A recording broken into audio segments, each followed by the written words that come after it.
Hey, this is Rick with Mike and Rick Outdoors, and today I'm here with Jerry and his wife Candy and my wife sitting over there. They don't want to be on the camera for some reason today, but you know, that's okay. You got the best looking people right here. But today I'm out here and I want to talk with Jerry. We've just met about, I don't know, 2 or 3 weeks ago. And I want to talk to him about his truck camper because Mike's looking at a trailer. We were talking about truck campers, and we're going to be doing a lot more traveling up to Canada, around the mountain region and all over. And I was trying to talk Mike into a truck camper, but now because he takes an ATV with him all the time, he's now looking at a trailer, or a toy hauler. So I want to visit with you, and I want to look at what's about your truck camper, and then wrap up with why you chose it, and if you have different equipment, or you have ATVs or don't, why you might choose one or another. And if you're at a campground like this, you can have a certain vehicle or trailer or RV, but if you want to go real remote, then you may choose something else. So that's what I want to visit with you about today. But before I go any farther into that, please like, subscribe, share, and turn on notifications so you'll be alerted as soon as we put out new videos.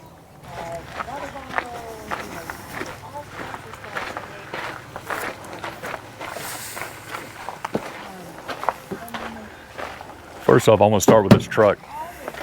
This is the 1-ton Dodge. You don't have to have that for this little bitty slide-in camper. I had it because I had a 5th wheel, decided to go ahead and keep it. There's no reason to downsize. But this model of camper right here will actually fit on anything. They had to do a little bit of altering to it, and I'll show you about it. First, right off the bat, electric jacks are a must. There's no reason to sit here and hand crank or have to put your DeWalt on there or anything like that. Electric jacks are a 100% must. And on the pop-ups, the electric pop-up, again, I would not want to do it a hand crank. I'm too old to do that.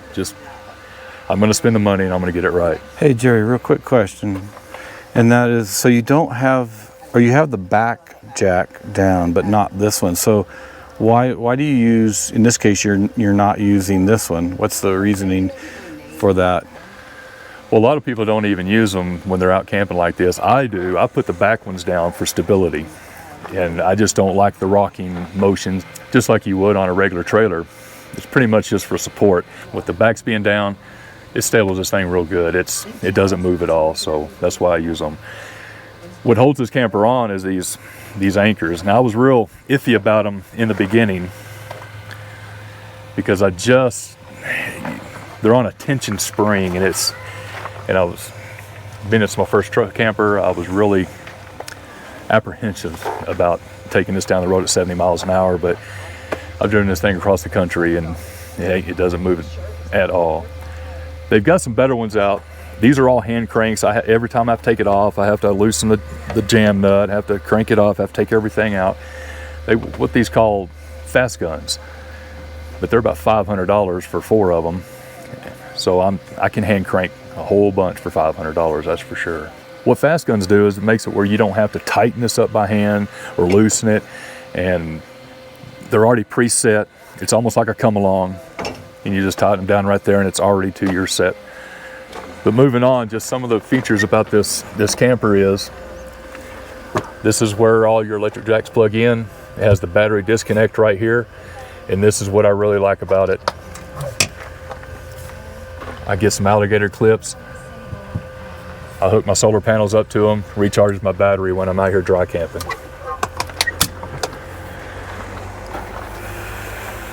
This is where I connect to the city water. This is where I fill my tank. Of course, we all know about the power hose. Gray water. I kind of rigged this up to just go into a 6-gallon bucket because Park Services don't like you just letting it go out on the ground, so it is appropriate that you have a gray container. A gray container for gray water, that's right. One thing that I didn't like about this is these little compartments right here are hollow. And so why? Well, I struggled to figure out why they were, but after reading about it and looking at it, I've got a dually. If you had a long bed, if you had a long straight bed, then that actually goes up inside of here. And since this is a 6'6" bed, if I had an 8-foot bed in a dually, this wouldn't fit on there. Do they actually make something that would attach inside if they have the shorter bed? Well, I'll show you on the other side. I had to actually build something. Okay. So what's the propane? How big is that propane tank there? It's a normal propane tank. Okay. You can't put a 20-pounder or a 40-pounder in there. No, not on one of these. Now, if you had one of the bigger campers, the one that drops down and big, yeah, they've got enough room for that, but we don't need anything. I've had this now for 6 months. This thing is still full, and we use this every weekend just about. Yeah, so you've had it 6 months and not refilled it? Not refilled it yet. Wow. Because we cook everything outside. We don't cook everything inside. So now, is it only the stove that runs off that? It's a stove and the heater. Okay. We have electric heater in there that we run off the generator that keeps it nice and warm. We'll talk about that here in just a minute. But being a camper in the back of the truck, you're still limited for space. So that's why we have to utilize everything. That's why I have my mosquito repellents in here. I just try to use every spot imaginable. So this might be one of your criticisms is storage space. Oh, well, that's going to be on every camper. I mean, do you have the ability to put stuff up on top even though it's a pop-up? You can, but then you'd have to attach a ladder to the outside. Then yeah, I'm not even going to do all that. What about putting things in between your camper and the truck bed? Is that even a possibility? We thought about it. We thought about being able to something? take our 5-gallon fuel cells and stick them in here and slide them in and finding some way to strap them in. We just haven't explored that 100% yet. I mean, but there is room in there. Do you carry stuff in the cab of your truck also, or it stays full? Really? Okay. That's where our clothes go. That's where the dog stuff goes. That's where everything, our food and everything like that. Because we don't want to pop it up when we're coming out here. Put everything in it, pop it back down, drive all the way out here, pop it back up, reorganize everything. It's just easier to throw everything in the truck. And what we keep in the camper is our every time use camping gear. So I have to ask this question while I'm thinking about it, because the older you get, things, for me at least, go in one ear and out the other. But do you, and we'll talk about this at the end, but do you ever find yourself wanting to have or wished you had something slightly bigger? Or is this just, even though you've got space issues, this is exactly what you wanted? Well, I tell you, that's funny. Years ago, the wife and I, we started out with a small pull-behind pop-up. That's what we raised our kids in. It was wonderful, especially when you've got 3 kids that can do all your grunt work and put down all your jacks and everything like that. As soon as they moved off, I said, I want a big bumper pull. So I bought a 35-foot bumper pull.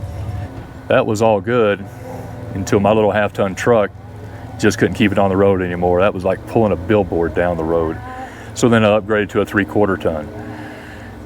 Well, and that thing pulled it like it didn't even know what was behind it. The space in those little trailers, though, being as tall as I am, 6'3", I was always having to dodge around the light fixtures and dodge around the AC unit. And there was some personal things that I didn't like about these small little campers, is that when you sit down, your butt cheeks hit the walls. Didn't want that anymore. You had to jump on the bed to make it. Didn't want that anymore. So what we did is we went and bought a 40-foot fifth wheel with 5 slides. We just went way overboard. Well, then now that 3/4 ton truck couldn't haul it very well. So that's why, hence, we have the dually 1 ton. But then we found we couldn't get into a lot of campgrounds. A lot of the campsites, they're not just set up for it, and you have to stay at the very front, no trees. It's really not a pretty area. We've taken it out several times. It's just one of those things. It was just too hard. I had to follow truck lanes. I couldn't go down the scenic routes. It was hard to get fuel in. Had to stop at the truck fueling places, which is twice as much on diesel. So we just parked it. It's still down in Texas, and we bought this because we wanted to be mobile. And that's exactly what this thing enables us to do. Now we're mobile. We can go anywhere in the world. This truck is four-wheel drive. It can take me way back to where normal people just don't go, and that's what we wanted. We wanted a seclusion. We wanted to get away from everybody, and that's what this little truck camper offers us. We decided on the pop-up over the hard side just for the space on the inside. We looked at several different models, different brands, but the pop-up is so open in there, it just gives you that feeling that you're not closed in. So I got one quick question before you move on. You know, you're talking about being mobile or lack of mobility. Say you were going to go with a trailer still.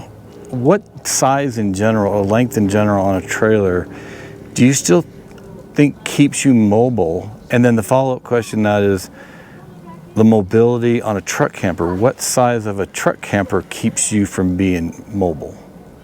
Well, you know, when I'm talking getting around in campsites that are maybe harder to get and pull into, or you go up on a remote camping spot out where it's more, it may not be a four-wheel drive road, but it's got, you know, you got ruts and it's, you know, a little bit tougher. What size would do you have an opinion what size you'd want to stay in? I would on a trailer. I wouldn't go anything over 18 foot. Now, since I'm not have a bunch of kids having to stay with me, if it's just me and her, shoot, we don't need really anything over 12 foot. We just need a bed and a refrigerator, and that's about it. The truck campers, you can get too big for that too. You can get to where they're real top heavy, to where if you are doing some rough roads, it feels like you're going to flip over, even though you may not. But you can also get in where they go way down in the bottom, and you can't put your extension on your hitch, and you can't put a trailer behind it.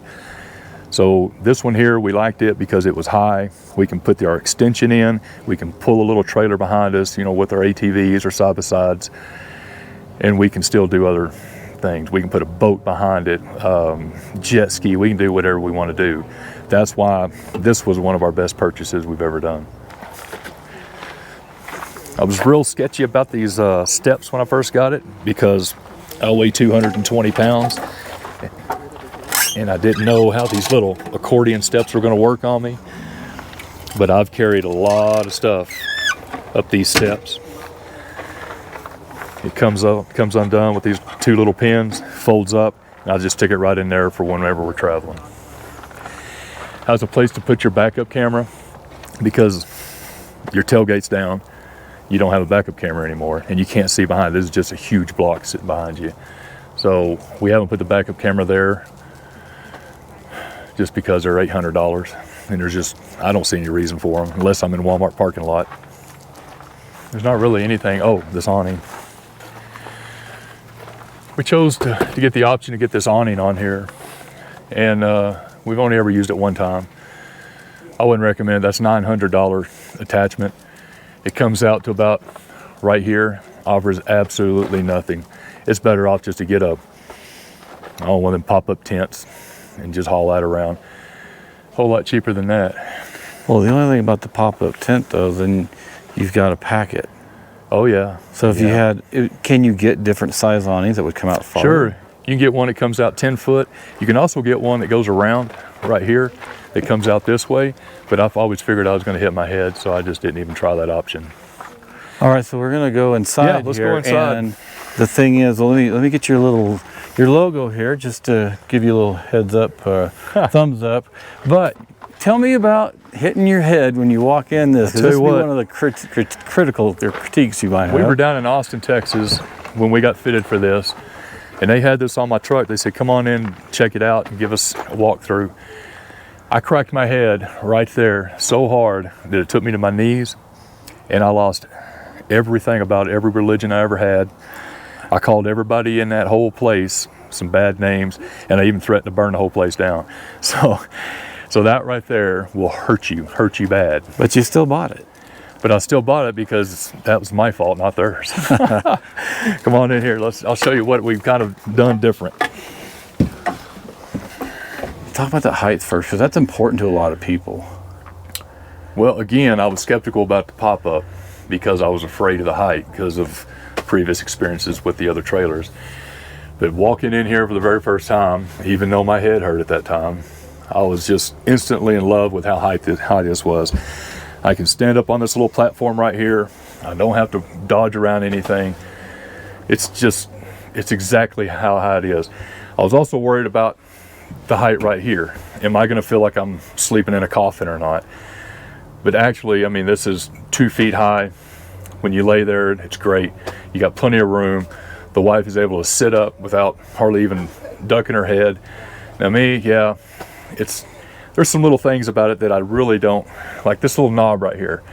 Right in the middle of the night when you got to get up to go pee, that little knob is your worst enemy in the world. And then right after you hit that and you start sliding off here, right here is what you hit. So once you get to know it, you can actually kind of avoid those little instances like that. Oh. This is a queen size bed. You can see the height right here. I mean, it's just awesome. I mean, you're not going to do jumping jacks in here, and you're not going to do somersaults or anything like that, but it's plenty of room. Feet don't hang off the bed. The only kicker is you got to make sure your truck's level, because sometimes you'll sleep this way, sometimes you'll sleep that way. So we bought extra blocks that we can put underneath the tires.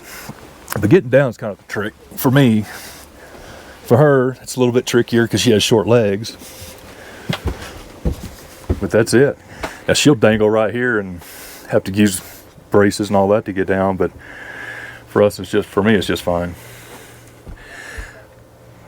Now, if you had a hard side, all this would be closed in. And you would hit your head on these cabinets right here. You've got cabinets over here. Yes, you got more space. But I wanted this because I get to choose where I put my cabinets. We use this one for our little pantry. And yes, when you bring this down, I do have to unhook this and I'll put it over here on this bench. But it zips up. Everything stays secure in there. This one we use for odds and ends like paper plates, silverware, stuff like that. And then this is my closet. Every time I get in here, I just unpack my backpack, throw all my stuff up there, boom, we're good. And then she uses these foot lockers. Each side has these foot lockers. Really not a big fan about the knobs, but I've learned to avoid them. But they're deep, they run all the way through, so she uses those as her closet. What about those two? We just have just odds and ends of food just stored in here. Just things that keep, just in case mice gets in here. I mean, the refrigerator is pretty good size for a truck camper. And it runs off propane or AC, has an automatic changer on it. What's neat about it is I've had propane refrigerators before, and it takes them 3 or 4 days to ever get cold. This one gets cold within a matter of about 6 hours on propane. AC, 2 hours. So works out real good. This cute little stove here, we've only used maybe twice because we do all the cooking outside. There's just not enough room here to prep, so the only time we would use that is just in case it's raining or anything and we're hungry and we want to fix some ramen noodles or something like that. The sink is small, well, of course, because this is a small camper. It's hard to do dishes in here. You can see that on one of my reviews when I first got the camper. We stayed a week up in Lake Texoma, and I kind of did the odds and ends on that, and I learned 5 things about it, and one of them is this ain't the place to do your dishes. That's why we always carry an extra jug of water outside in a dish pan. We do everything out there. Being that we're here dry camping right now, we're running off of our freshwater tank and off the pump. Great pressure, and that goes into that gray 6-gallon can outside. How much storage do you have in your freshwater tank? I've got 20 gallons fresh water and 5 gallons black water. And you're saying 5 gallons black water, I'll use that in 6 hours. No, not really. If we stay more than 3 days and I have an external black water tank that's on wheels, so I'll put that black water tank on one of those carriers that you can slide right into your truck hitch right there, and then I'll strap it down to that. Then I'll just run the hose from the black water here straight into that. But if you're conservative, this will last you 3 days, especially if you're a dude and you can walk outside in the dark. Woman, I understand, but that's the way it is. But I've done some alterations to this. These were screwed down. I didn't like that. I needed more space, so I just added this to where we can put our dish stuff in here and our cleaning stuff in here. And that really opened up a little bit of space for us. Also, so there was no storage there before? There was none. Wow. This had a double or a folding door that you had to stand right here. You folded it and it opened up to right here to give you a little bit of privacy. I took that off because it was too closed in. As big as I am, trying to get in here and try to move around, I was always hitting that door. It had a latch right here in the middle to keep the bifold in. I took it off. We've been married 33 years. there's no more secrets. So, but just for privacy's sake, we do have a little privacy curtain. Or if we know it's going to be a bad one, we'll ask our significant other to step outside for just a few minutes. Hence the Febreze air spray. Yeah, she might have to step out for a half hour. Well, as open as this is, I mean, all you got to do is turn a fan on. It sucks everything right back out. It comes with 2 different exhaust fans. This one right here is just a simple on and off. You can open up the sunlight, and then one above the bed. This one above the bed, you can actually, has 4 different settings. I like a little noise at night, so I turn it on 4. And then when it's halfway cool, I take these, I only unzip one corner, and it really pulls the air through right across me and keeps me for a real nice cool night. I think this is a good time before we get back to the bathroom area here. I've been wondering about this. How does it work?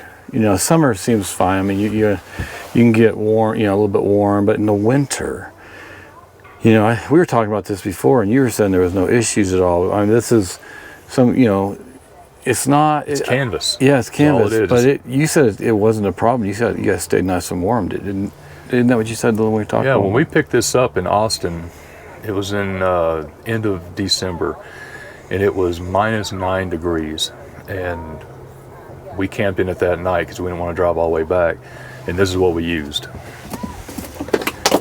This little electric heater right here, I stuck it down here in the floor, kept this thing toasty warm. Matter of fact, I kicked the covers off of me, and we were hooked up to normal hookup, so we had power.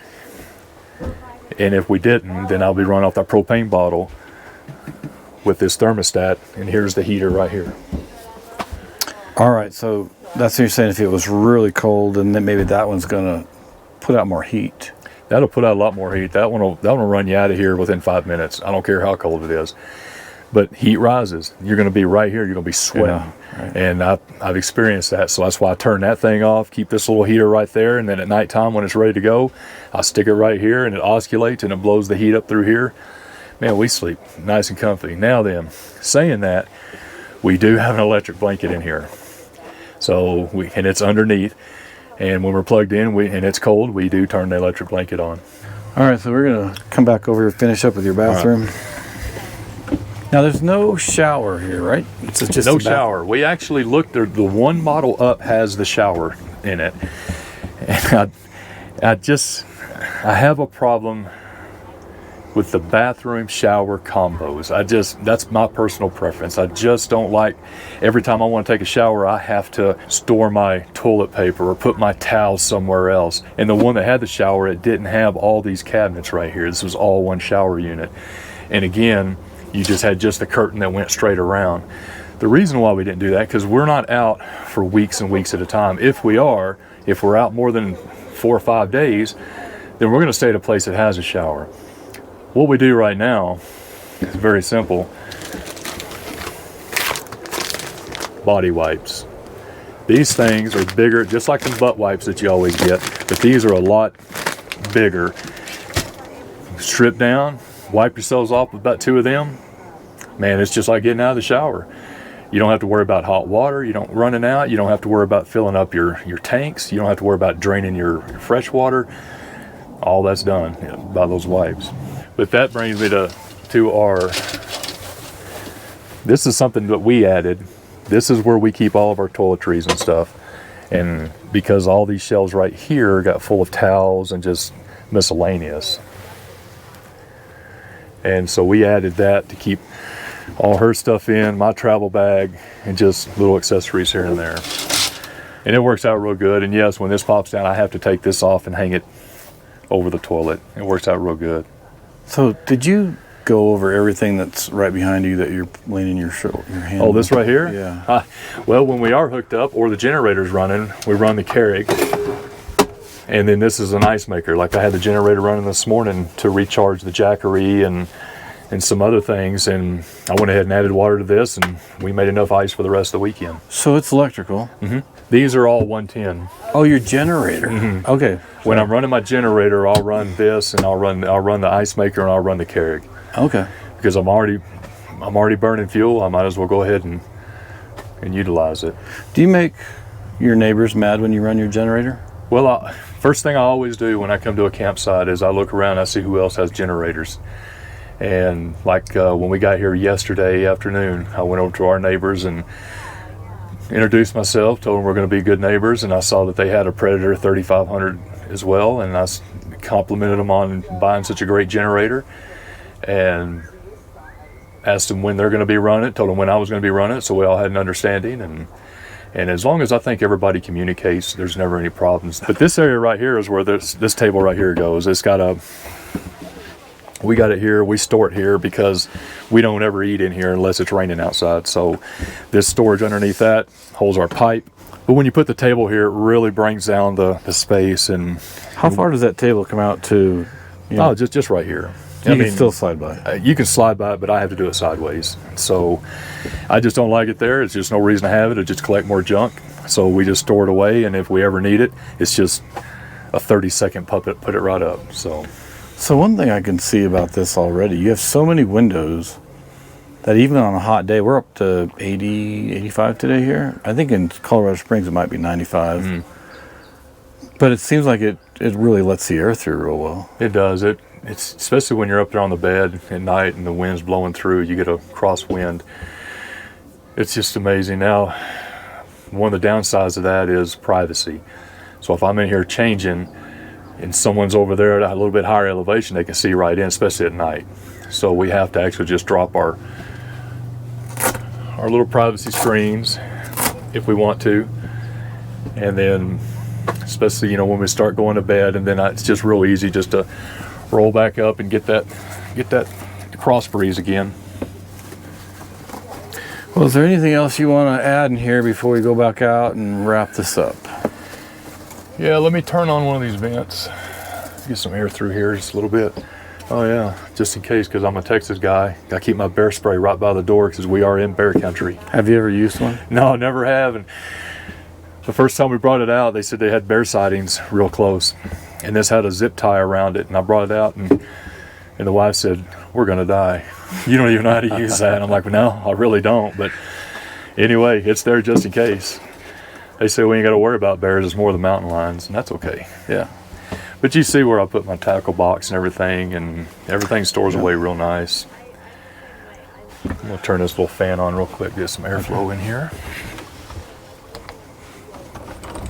That's up. Fan on.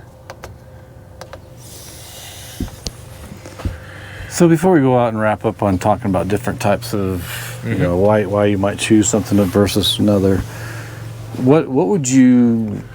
I mean, not you say you like this, and it's not about doing something so much different, getting something different. But what would you recommend for either changes you can make yourself, or that the company? What's the name of the company? Palomino. Well, it's made by Forest River.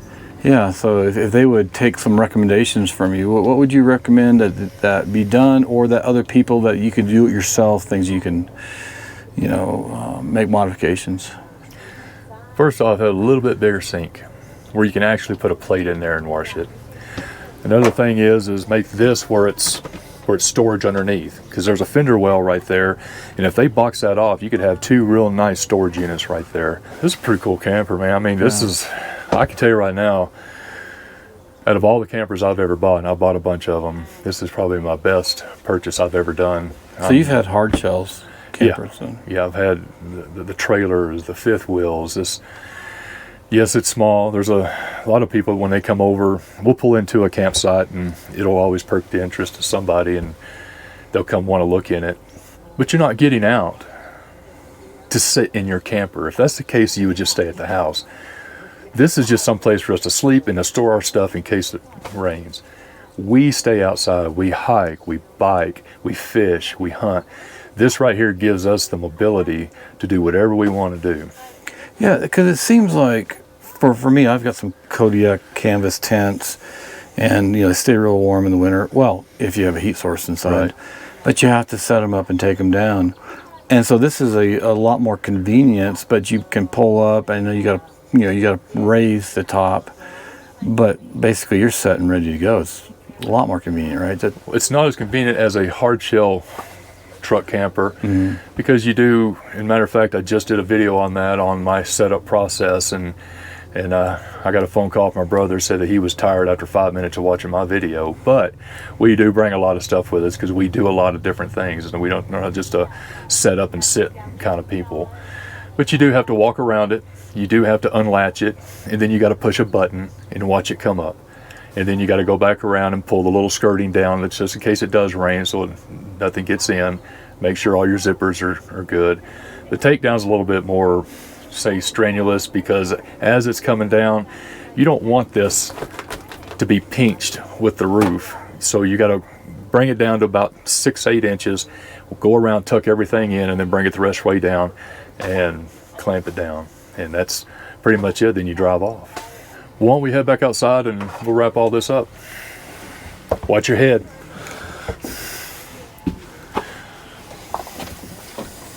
This is what I talked about earlier. You know, the other side was completely open. I boxed this in with wood, painted black. No one ever sees it.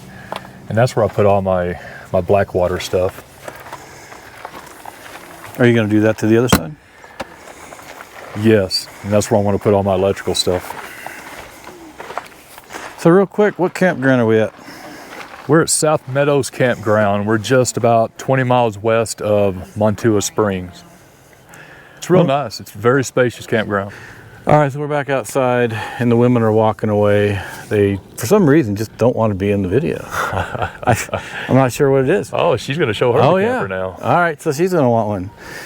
I really want to talk about and ask you questions about why a certain RV. Because what you've got motorhomes, you've got diesels and gas, you've got fifth wheels, and they have all different names. There's M's and whatevers and G's, right? So you got the fifth wheel, you got trailers, the RV trailers, you've got the toy haulers, you've got truck campers, but then you got the pop-up truck campers. And am I missing anything else? But I mean, those are some of the biggest items there. Pop-up trailers. Pop-up trailers, forgot that. So kind of, you've already talked about this, and I want to know, because I think I want to go with a truck camper and pull a ride on top. What do you call that? The ATVs. It's like more like a motorcycle, right? What do you call it? Four-wheelers, yeah. Four-wheelers, okay. And instead, I'd rather have a side-by-side, but because they get bigger and I want to keep my trailer smaller, so I want to stay as mobile as possible. I mean, kind of, you keep in mind because I want to ask and like really drill into why should I, go with something like this, or a hard shell, or should I go with a toy hauler? But if you can kind of wrap a lot of that up into a bigger conversation for other people, so somebody doesn't have an ATV, and okay, do you want to be rural, remote camping? Do you want to be in an RV park or something like this? It's not an RV park, but you're still close to people. Can you go through your rationale, your thought process, and what you've done in your life? Well, we got 30 minutes, I think, here. I've spent a lot of money figuring out what I want, and again, it goes all the way down to personal preference. That's 100% of what it is. And you don't know what you need until you waste the money and buy something you don't need. And hopefully some of this insight that I give will kind of give some ideas on maybe what you're looking for. We looked at the toy haulers. I don't like the toy haulers because you lose so much space on the inside. You have the smell of your oil in there. You have your dirt. Even with the door, you still have smell? Oh, yeah. Okay. Yeah, it still permeates in there. It just stays in there, especially if you have your gas additives and things like that. Plus, the insurance on a toy hauler is so much more because you do have extra tanks that they have. And so the insurance companies will make that just almost outrageous. So we didn't ever go with a toy hauler because we wanted the space. We didn't want a garage where we're sleeping, and that's pretty much what it is. You pull right up into your kitchen, you might say. So if you don't have a toy hauler, I've seen people do this, but I would never want to tow a trailer and another trailer. So it seems to me, at least in my case, I would, if I want an ATV, then I'm gonna have to go with a truck camper of some sort and a trailer for the ATV. Yeah, you have all kinds of options there.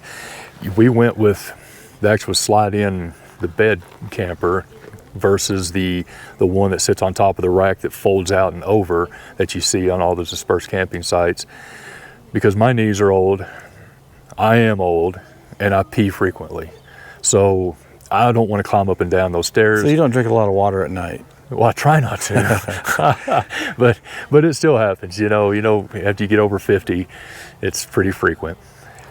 But my personal preference was this truck camper. You know, we've had the fifth wheels that really put us in some binds. If we didn't really do our research on some of these campsites and stuff, and we'd get down into one, I couldn't back out. I couldn't make the turns. It was just too big. So then with you, when you're, and I keep interrupting, I'm sorry, because I do want to hear your story of how you got to here. But when you are, say, you've got this and you've got a trailer, a smaller trailer with an ATV or on it, four-wheeler, and I would want to enclose it one to have more storage space inside. But at least you can unhook it, turn your truck around, then it'd be easier if you did get into a real tight spot. Well, in a situation like that, you can also get you just a regular little Class C motorhome, but then you're pretty much stationary where you are. You have to, just like I have to do right here, I have to unhook everything, bring everything down if I need to go to town. Yeah. So that's why we try to bring everything with us so we don't have those unexpected issues come up. You know, what happens if one of us gets hurt or gets sick? Then that's another issue that we're going to have to deal with, you know, being that we don't have one vehicle here. And that's why we didn't go with a motorhome. I want to be able to, if I have to, I can take that truck camper off in probably about 10 minutes, and I can take my truck into town, I can take it to the hospital, I can take it wherever I need to go.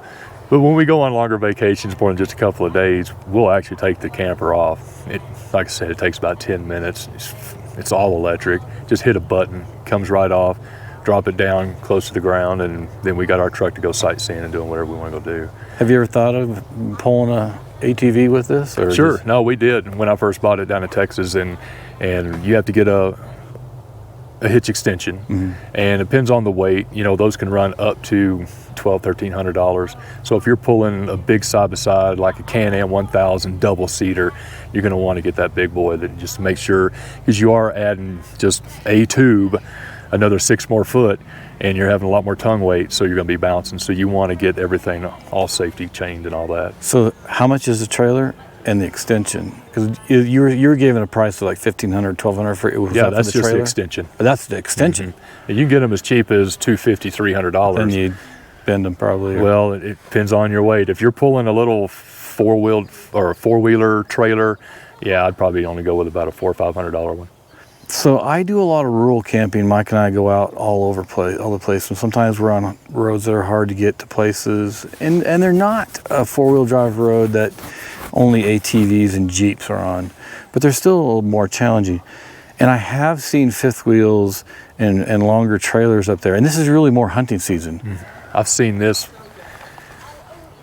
up in hunting areas in the BLM lands. People will get a 20-foot regular flatbed trailer, and they'll put an old truck camper on it, and then that way they can still put their four-wheelers on the backside of that. I didn't think about that. But you put that in the back, you know, at the very front of that trailer. You put it on pallets, and it sits up a little bit, and then you pull you put the trailer, the camper to the back, and then would the ATV go in front? No, you put the camper in the front. Okay. And then ATV comes in right behind that where your door is. Well, but then I've seen people then put, the rails where they could drive up on the side. Oh, well, yeah, it just depends on whatever trailer you buy. But if you didn't want to like pull your ATV off to get in the door or get around it to get in the door, that might be an option. Yeah, it depends on the tongue weight. It depends on how heavy that camper is. If you want it in the front or at the back, if you want it over the axles, however you want to do it. But isn't that flatbed that long also going to then keep you from going up to narrow? Or a 20-foot, I mean, you can pretty much go anywhere on a 20-foot. Okay. When you get over the 25-foot, that's whenever you got to really worry about that. Well, you only have to have one of them 5500s or those big, 2-ton, 3-ton trucks. If you go with one of those truck campers that has 3 or 4 slides on it, and that weighs just that's my biggest concern about that, is because when I see those pictures, and because they do, one of them I really like. And the host, but it's $100,000, and it's the weight and how big it is. it's got the slide out on the back on each side, and then you walk inside, you're like, oh man, I got all the comforts. Got fireplace, got it, I got all that stuff. But then it's like, okay, the cost, number one, and if I want to get up to some places where Mike and we're going next year, we're going up to Canada for a month. You just here in the mountain region in the U.S., I mean, there are so many places where that host wouldn't go. Look at your height. I mean, you can't get underneath any trees. That one right there, I mean, I'm barely over 10 foot, when it's all the way popped down, and that's to the top of the AC unit. Yeah. And I don't ever have to worry about that. I still watch trees when I'm going on the forest roads. So I don't want to make fun of anybody, but if you want all the comforts of home and having all the luxury and the really nice wood floors and the cabinetry, and you want to walk in like you're walking into your condo at the end of the day, well, you're going to be stuck. I'm going to throw out a number, but you may be stuck at 10-20% of maybe all the campsites, and there's 80+% of the places that you could go with something like yours, and you wouldn't be able to get with that host. Well, that's exactly what we did right before we bought this one. We bought that 40-foot fifth wheel, $120,000 fifth wheel, all the comforts of home. I mean, it was just beautiful. I've never had anything. I mean, even my house wasn't that pretty. You pop it all open, it's a little over 700 square foot. It sits right now because it's just too hard to move around. I'm not saying that I didn't enjoy it. I enjoyed it a lot, but it was just the inconvenience of trying to find fuel. I'd have to disconnect it, go to town, get some fuel, especially if I was in a small town. I'd always have to Google Maps every route I was going, check all the overpasses, make sure I had my clearance, and make sure I only went through the truck routes. And I decided after we used it a few times, I pulled it all over Texas, pulled it in Oklahoma, and I said, I'm done with this. It's just too hard to do. It's too much of a pain. You're white knuckling the whole time. It's jerking and moving around. You got big winds coming. It's just this right here. That's another reason why we went with the pop-up, is because I'm not top heavy. I don't swivel any at all.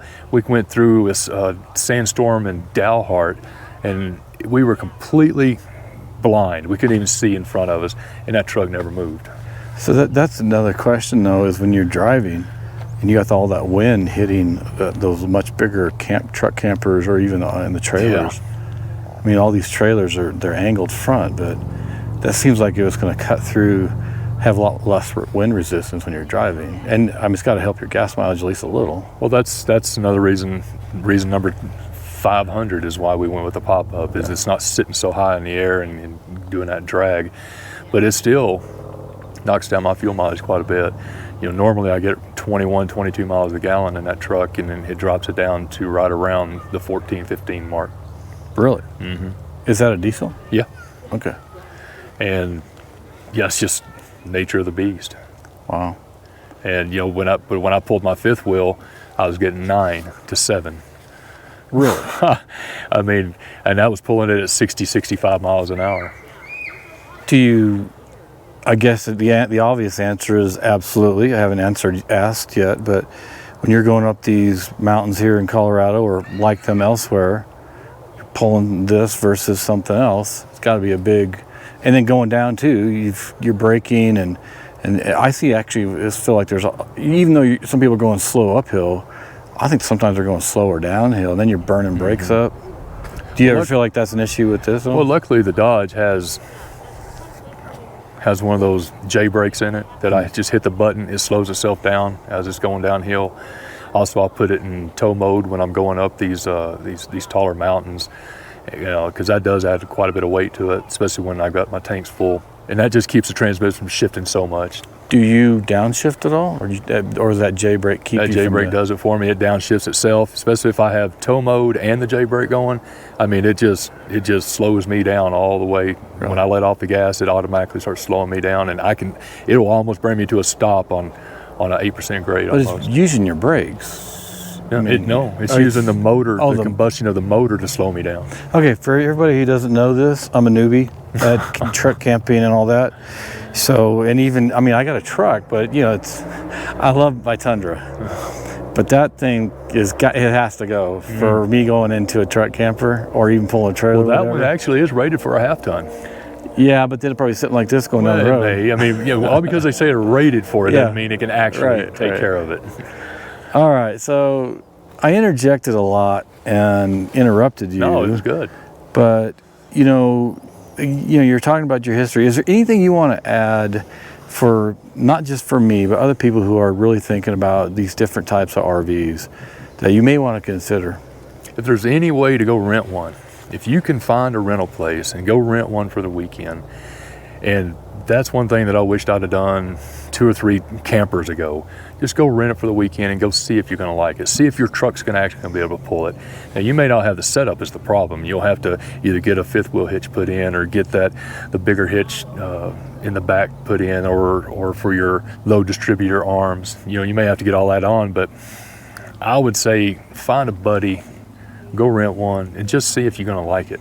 Try one out before you go and spend the money. That's the best thing, because once you purchase it, you can't take it back. If you do, you're going to lose your butt off of it and buy something else that you may want. Believe me, I know from experience for sure. If you're thinking about your finance, you're trying to be fiscally responsible. Okay. What would you kind of say? Hey, if you got the money and you want to go, you can do this. If you don't have as much money, what's your advice there? If it was just me going on the cheap route, I'd do what I talked about a little bit ago. I'd take my trailer and I would put an older 1970s something, truck camper in the bed of that, where I can pull my 4-wheeler in the back. But that's only good for certain areas. I mean, you can't go on some of these real windy forestry roads with a 20-foot trailer. You just can't do it. That truck, I've been to some forestry roads in her Jeep, and that truck won't even make it through some of them. And I would not even want to take my truck through some of that stuff. Mm-hmm. And it goes all the way back to, again, just it's a preference thing. What are you going to be doing mostly? Where are you going? And how are you going to get there? And do I want something sticking, 13.6 in the air, so heavy that I can't even make it up the mountain? Or do I want something more mobile? But you can right now go ask those people on that campsite right over there the same questions, and you're going to get completely different answers. It's all about preference, and it's all about their experience on where they've been. Campers are campers. They're going to build them the cheapest way they can, the lightest way they can. They're not made to live in. They are going to break. They do take maintenance, and a lot of maintenance. The trim will fall off. If you store it outside, not plugged in, then your refrigerator is going to mold, or the siding on the inside is going to start bubbling. Things like that are going to happen because they are cheaply made. As far as expense goes, I've seen truck campers like that go for $300,000. Really? I thought a host at about 100 was a lot. Well, that's a lot, but I mean, you can get some of them rugged, hard shell outdoors that's indestructible. And I just saw an ad on one this morning. Yeah, basically a tank. Yeah, that's what it is. A lot to think about. All right, well, thanks for showing me your truck camper. Oh, thanks for being interested. That was fun. I enjoyed talking about it. I love that camper. Matter of fact, it brings people every time I come to a campground. Somebody comes over and looks at it every time. Maybe my wife liked it, so watch it. We'll go back. She was like, I want that big old host. Oh. All right, well, thanks for joining me here and Jerry on Mike and Rick Outdoors and on MeAndHerAfterKids. Yeah. I want to have some information below, links to their site and some other videos. Please go check out his site. They do a lot of camping. I think they may get out more than I do. And maybe so, every weekend. But yeah, check him out. He's somewhat new, but he's got a lot of stories to tell and got a lot of great advice. As you can see right here, he knows so much more about this stuff, and he's owned a lot of things that you've owned. I should talk to you like you're right here, not that they're somewhere else. Well, I wasted a lot of money on it. Let's put it that way. So yeah, check out his channel, and I really appreciate you joining us here today on Mike and Rick Outdoors. Please like, subscribe, share, and turn on notifications so you'll be alerted as soon as we put out new videos. And we will see you back out here in Colorado or somewhere else around North America soon. See you down the road.